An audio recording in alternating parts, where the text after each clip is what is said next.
Hello and welcome to another session for client-side web scripting.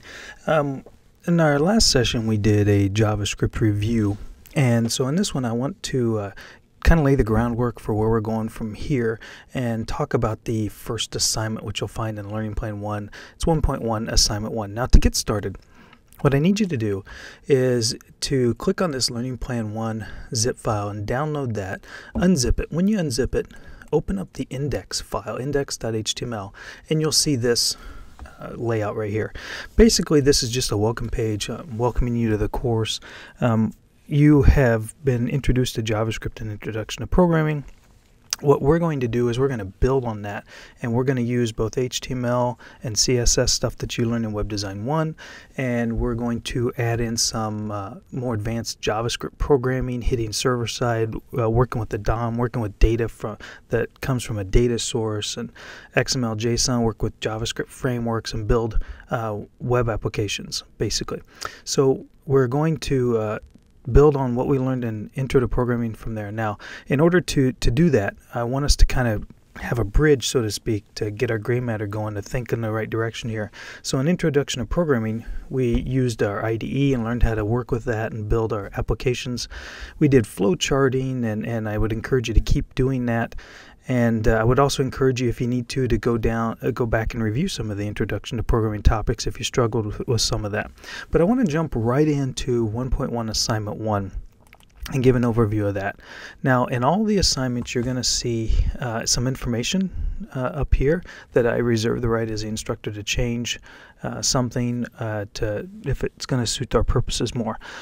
We also want to make sure all our code is ensuring that it's compliant with code standards, utilizing JS Hint and things like that. So the other thing is make sure you put your name, section, email, just like you did in Introduction to Programming. Now, the assignment itself. What you're going to want to do, you're going to open this file, 1.1 Assignment 1, in your IDE, whether it's brackets or whatever you're using, and you're going to be working with the 1.1 assignment1.js file. So what we're going to do is I want you to write a program that analyzes student enrollment records. So there's going to be the student enrollment records data set. So your program needs to access that record set, extract the data, and store them. Okay, the program must use modules for all identifiable tasks. I don't want to see one long function. I want you to modularize it like you did in Introduction to Programming. So no data values can be hard-coded. It's got a function without knowing the record set results in advance, and then follow the coding practices and guidelines.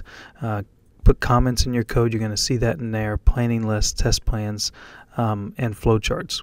So I would expect to see flowcharts. I will expect to see your planning lists and test plans. This is going to use the student enrollment records for the data. So here's the examples. You saw this same data when you were in Introduction to Programming, so it shouldn't be new to you. But here's the problem statement. I want you to design a program that analyzes a student enrollment record data. So here are the questions that your customer is asking your client. How many total students are enrolled? What zip codes are represented and how many students live in each zip code? What courses have students enrolled and how many are in each course?